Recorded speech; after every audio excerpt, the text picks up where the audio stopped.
Olá, pessoal. Sejam bem-vindas e bem-vindos ao canal do Ser Integral.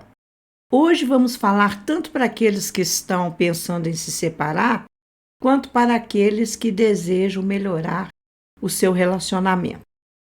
Preste bem atenção nisso. Para nós do Ser Integral, a maioria dos relacionamentos entra em crise e se desmorona não tanto por causa de um ou de outro cônjuge, mas porque essa relação não está apoiada em uma base sobre a qual nós vamos falar de agora em diante. Trata-se de uma coisa bem simples, mas pensa-se muito pouco sobre isso. Falar sobre essa base de apoio vai dar a vocês ferramentas para que façam um bom diagnóstico do seu relacionamento, possibilitando que os que estão pensando em se separar possam tomar uma decisão madura e os que querem melhorar o seu relacionamento possam construir essa base de sustentação. Não é fácil falar de relacionamento, é um tema bem complexo. Por isso, nós resolvemos dividi-lo em 3 módulos. O primeiro módulo, que é o objeto desse vídeo de hoje, é por que você entrou nessa relação. Então, esse é o nosso tema. O módulo 2 tem por título o que é a base de sustentação. E no módulo 3, nós vamos falar de como construir uma base de sustentação. Então, vamos lá. Antes de mais nada, nós esclarecemos que o que vamos abordar aqui atende tanto a casais hétero quanto a casais homoafetivos. Além disso, atende a casais, a trisais, a quadrisais, etc. Por isso, para facilitar a exposição, nós vamos resumir tudo em casal. Então, quando estivermos falando em casal, estamos contemplando todas essas modalidades, né? Então, sintam-se todos representados. Geralmente, quando pessoas resolvem formar um casal, alguma coisa elas esperam ganhar com essa relação. Então, há pessoas que se unem pela paixão. A paixão é um sentimento intenso de grande interesse e atração por alguém. É tão avassaladora a paixão que pode chegar à obsessão, né? Então, trata-se de uma alteração do estado normal da mente que, segundo os estudiosos do assunto, leva a pessoa apaixonada a ter pensamentos, comportamentos e atitudes que não correspondem ao que ela pensa e faz normalmente. A pessoa apaixonada fica inebriada pelo outro, né? Seu coração acelera, sente um friozinho no estômago. Sempre que pensa na pessoa, né? Ela tem uma enorme sensação de bem-estar. Mas diz a ciência que no estado de paixão, o córtex pré-frontal do nosso cérebro, ela fica inibida. E essa é a parte que viabiliza a atuação da nossa mente em aspectos relacionados ao comportamento social, à tomada de decisões, ao planejamento, ao raciocínio, né? À idealização de metas, ao discernimento, etc. Então, nesse estado, a pessoa não quer ver o outro como ele é realmente, porque através da paixão, ela está realizando suas fantasias, né? Aquela fantasia de par ideal, e não quer refletir sobre as consequências das suas decisões. Ela fantasia que encontrou o ser perfeito, a alma gêmea, e nada que amigos e família disserem, né, sobre o relacionamento vai diminuir essa paixão. Na paixão, a atração sexual pode se tornar o centro do relacionamento. Com o passar do tempo, a paixão vai diminuindo de intensidade e as fantasias vão se mostrando meras ilusões. Também a atração sexual impetuosa vai se acomodando. Essa acomodação não é ruim numa relação afetiva normal, mas ela é péssima quando a relação tem por base a paixão. Muitas vezes, no início, os dois parceiros ou parceiras, se empenham em agradar ao outro por diversos motivos, alguns válidos, outros não, Mas o certo é que ninguém se doa continuamente, se isso não é parte da sua personalidade, do seu modo de ser, Então, esse tipo de objetivo só sobrevive por um tempo limitado e a relação do casal se esgota. Também durante a paixão, o casal pode vir a fantasiar aquele final feliz, das histórias infantis, o viveram felizes para sempre. Ao adotar essa ilusão como meta para suas vidas, a desilusão será profundamente dolorosa, Mas é preciso lembrar que só se desilude quem se iludiu. Estudos americanos e europeus concluíram que o estado de paixão dura no máximo 2 anos. É nesse momento que o casal começa a perceber as limitações um do outro, As interações negativas entre o casal se tornam mais comuns e o casal começa a focar nos pontos ruins da relação. Se isso acontece, será um fim doloroso e, às vezes, de muita guerra, na qual um culpa o outro pelo desastre. Bom, há um segundo tipo de pessoas que se unem por conveniência, seja para economizarem, dividirem despesas, oferecerem segurança mútua. Em alguns casos, trata-se apenas de uma oportunidade de saírem da casa dos pais, Outras vezes busca-se uma ajuda para concluir os estudos universitários ou simplesmente uma forma de obter ajuda para pagar um aluguel. Os dois se tornam mais colegas de república do que verdadeiramente um casal. Eu conheci uma mulher que escolhia os namorados pela aparência, com a expectativa de vir a ter um dia filhos com eles. Este era o seu principal critério de escolha, uma conveniência. As pessoas que se unem por conveniência nem sempre têm bem claros os seus objetivos, porque na maioria das vezes se auto-enganam, enfeitando a relação com sentimentos que verdadeiramente elas não têm. Elas dizem para si mesmas que amam, mas no decorrer da relação vão percebendo o que verdadeiramente almejavam, Essa relação tende a durar enquanto o objetivo que lhe deu causa perdurar. Quando em algum momento o motivo da união deixa de existir, os conflitos emergem, Até que a separação se torna inevitável. Um terceiro tipo de casais são aqueles que se unem por afeição, mas sem planos de futuro.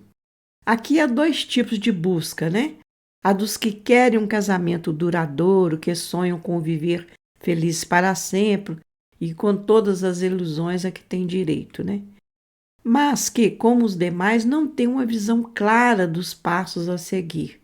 Vivem um momento sem planos para o futuro. Geralmente são pessoas jovens, que entendem que o amor ajeita tudo. Se houver amor, serão felizes juntas. Eles pensam assim, Por causa desse modo de pensar, quando as coisas estão mal, quando há dificuldade, elas entendem que o amor acabou. A grande maioria apenas se apega a um ganho ou a uma vantagem, conscientemente ou não, Também pode ser compartilhada com seu par ou não, e julgam tratar-se de amor. Chega um momento em que ou eles se sentam, conversam e acertam seus objetivos, ou a relação simplesmente se desfaz. E há outro tipo de pessoas dentro dessa mesma modalidade que se unem também por considerarem que se amam, mas que não querem nada além de ficarem juntas. Não têm planos porque não querem fazer planos. Não querem pensar no futuro e se contentam com ficarem juntas enquanto der. Muitas dessas pessoas vêm de uma relação anteriormente desfeita, né? E não querem mais sonhar com nada. O que vier é lucro. Quando as dificuldades surgem, eles simplesmente largam tudo. Há ainda as pessoas idealizadoras, pessoas que acreditam que existe uma pessoa certa para elas, né? E vivem à procura dessa pessoa. Elas têm um modelo idealizado, né? Da pessoa perfeita para ele, né? Para si.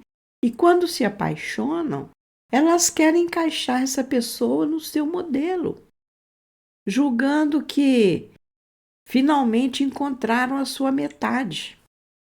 Como o tipo anterior que nós mencionamos, não fazem planos porque pensa que basta o amor para tudo dar certo. O problema dessas pessoas é que elas amam um estereótipo que elas idealizaram, não a pessoa com quem estão vivendo. Querem que essa pessoa se enquadre na sua idealização de parceiro ideal. Quando começam a conhecer o seu parceiro ou parceira, percebem que aquela pessoa não é perfeita. Então elas se desiludem, entendem que se enganaram, que aquela não era a pessoa certa para elas, sentem que foram iludidas pelo parceiro ou parceira, né? Tendem a colocar toda a responsabilidade do fim da relação nas costas do companheiro ou companheira, né?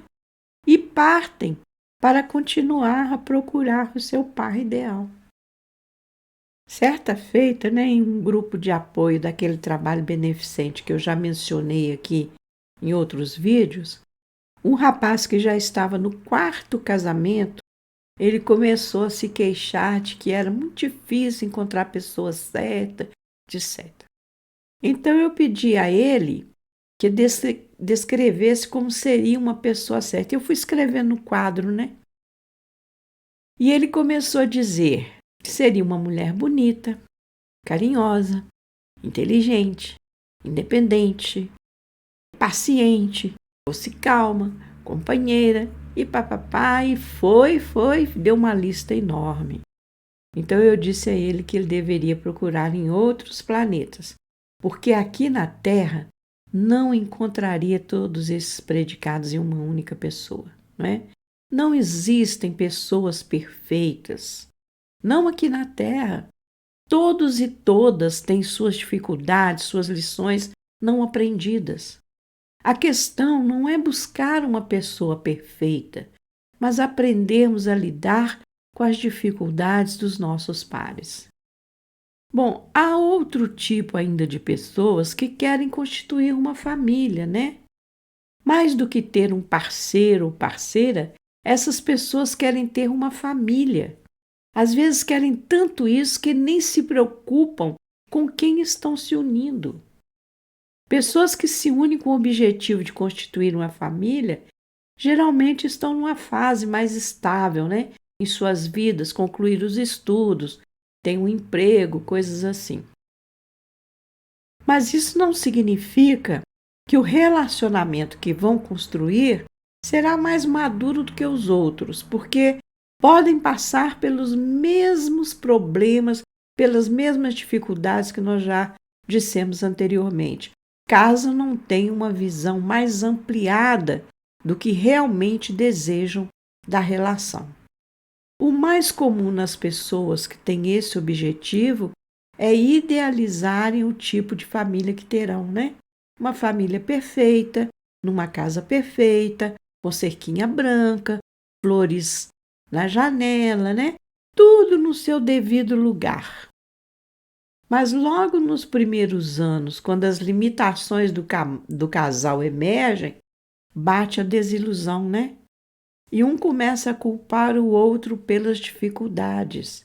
Queriam uma família, mas não contavam com o fato de que seu par não seria perfeito.